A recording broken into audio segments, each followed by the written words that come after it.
Welcome back to my channel. You already know it's your boy Hood Diggity, the Rock Reactor, back with another video. Yes, sir. Before I proceed, let me know where you tapping in from. Let me know what country, what city, what mountain, what hill, what cave, what island, what planet, what universe. Let me know where you at.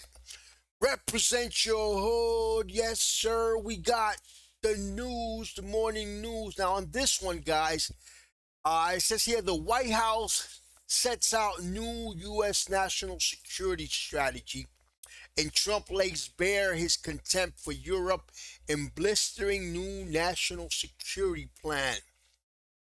You know, these types of news, we need to always check it out, specifically on this side of the hemisphere.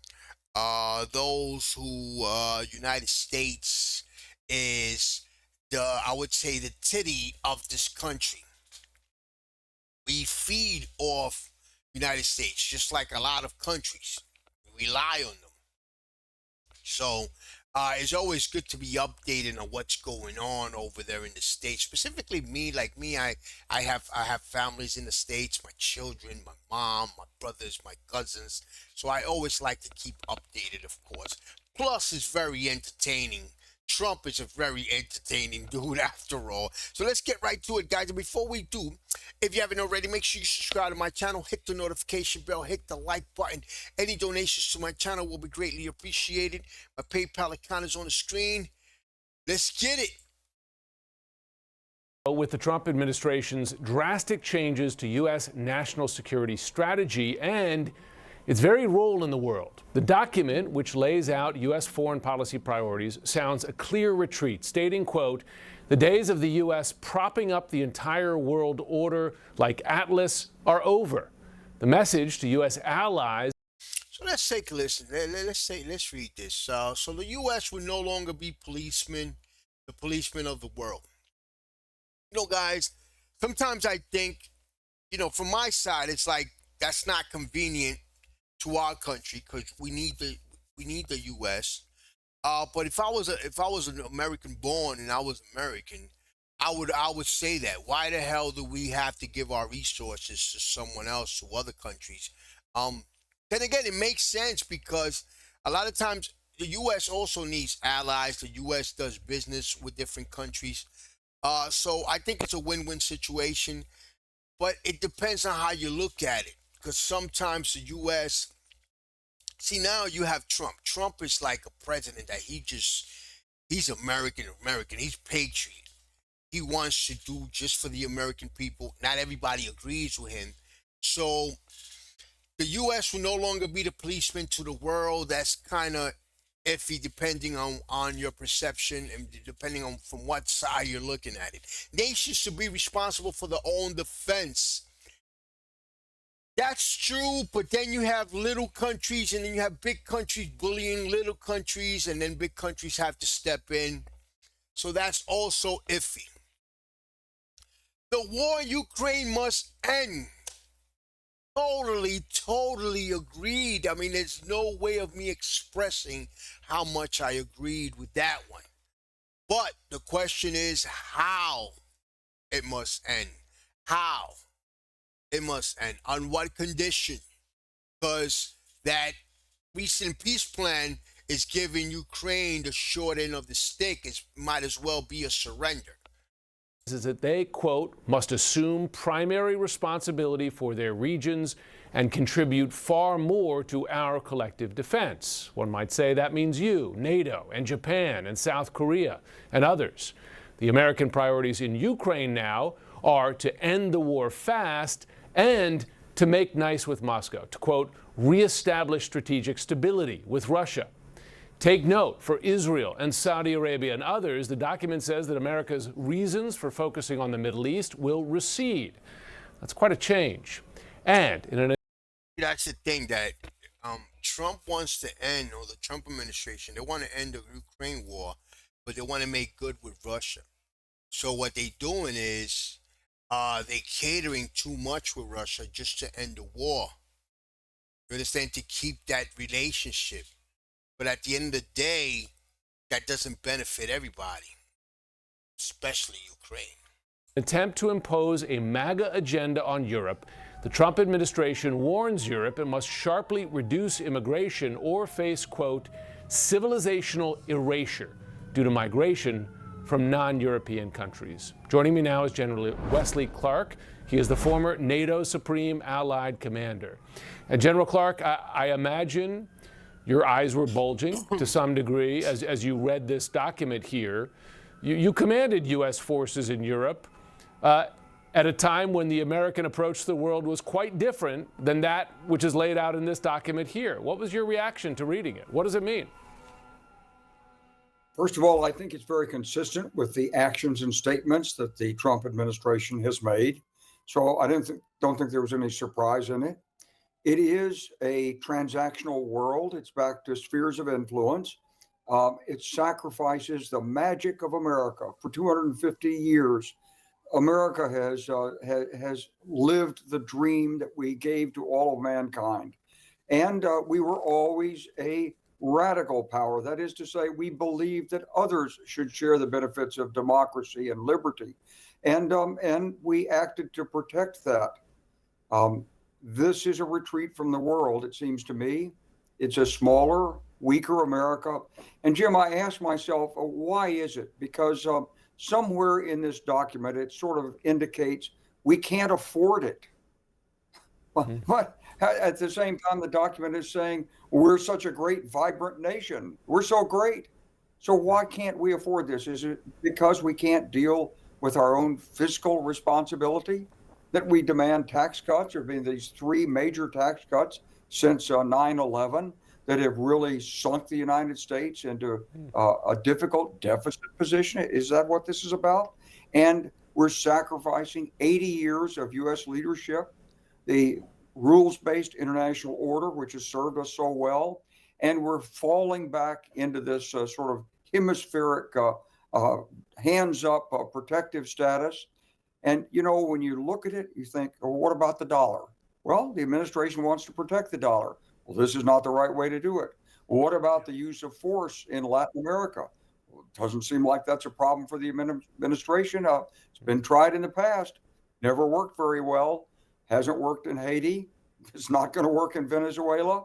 And here we are, we gave $20 billion to Argentina, but we can't afford to help Ukraine, a nation that's fighting for the very values that have made America great, and that will, if they succeed, will stabilize Europe. But we think Malay's more important. So, you know, I didn't find anything inconsistent. See, guys, I agree. I totally agree with this guy where he says they gave all that money to Argentina. I didn't know about that. I have to look that up as to why. But I think United States is not looking at the big picture. Trump, in this case, Trump just is, he is focused on keeping a good relationship with Russia, but by letting Russia get their way, by letting Putin get his way. But what he's not looking at the future. He's not looking at the fact that it's not going to end with Ukraine. It's not going to end with Ukraine, and all he's doing is strengthening the enemy. Because Russia's basically the enemy of the world. Russia has very few allies. With the actions of the administration, but seeing it in black and white and having it unravel like this, it's a big change. It's transformational, and it may pave the way for war. Let me ask you, and perhaps relevant to that point, General Clark, I wonder how you think China and Russia read this statement. Do they find themselves emboldened to test, for instance, Europe further, or to test Taiwan, that the U.S., based on this document, would not consider Europe's security or Taiwan's security a priority to defend? Well, I think you have to differentiate between Russia and China, even though they're in a sort of no holds, no limits alliance. But for Russia, they got to read this with a lot of glee. This is like the 28-point peace plan that was taken. They like it. Let's get the U.S. out of Europe. That's been the aim since Stalin and World War II. Khrushchev thought he could do it with putting missiles in Cuba. And so this goes a long way to helping Putin establish dominance over Europe, which is not in American interest. We fought 2 world wars to prevent a dictatorship from controlling Europe, and Europe is still our greatest investment partner and trade partner, as this document recognizes. So there's that inconsistency. With respect to China, my personal view, Jim, is that for years we've overinflated the threat of China. Yes, they've got a lot of military forces, but China is not Russia. China is not Putin. Putin wants that empire back. China has a bargain with its own citizenry. You submit to authoritarianism, and we'll make you whole and wealthy. And so I think that the United States can work in Asia with China. I think that as long as Putin's in power in Europe, in Russia, we're going to have to be there in Europe and be strong. Final question, if I can, because one particular part. That's exactly what I'm saying. See, everybody knows that it's not just Ukraine that Putin wants. Putin wants to dominate probably the whole hemisphere if they let him. But Putin is not going to stop with Ukraine. After Ukraine, if Putin gets his way, he's going to move to Poland, and then he's going to move to other countries, and then he's going to declare war on the rest of Europe. And if the United States goes like this, at the end of the day, it's going to hurt the United States, because what about the trades? If the people you trade with, if they weaken, eventually that hurts you.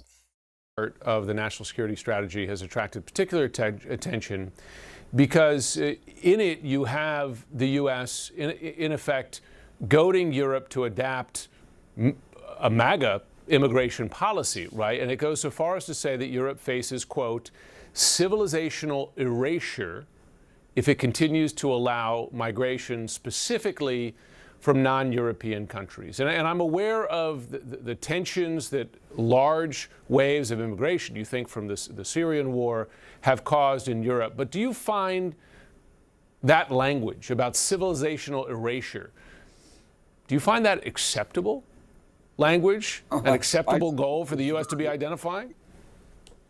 It's very rude language. You know, Russia should face civilizational erasure. It's never really lived up to its promise of democracy and so forth. It's a dictatorship. But in the document, we don't say that to Russia.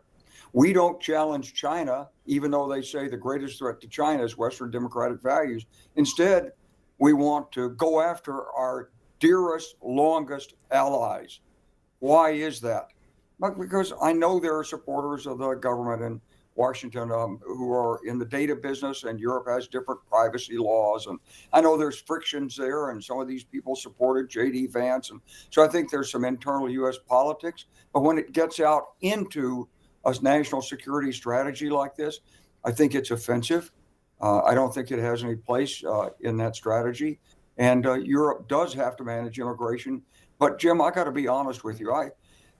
In 2013, 14, 15, when Europe was really suffering, I kept asking, why doesn't the United States let NATO help Europe dealing with these migrants coming over the Mediterranean and dying? Why won't we help? NATO could have helped. But, you know, this idea of detaching from Europe is not just from this administration. It's got some roots in it that go back a long way.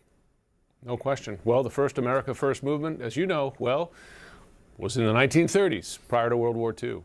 General Wesley Clark, thanks so much. You know, guys, it's not looking good for other countries. If United States separate themselves from Europe, a big war is coming.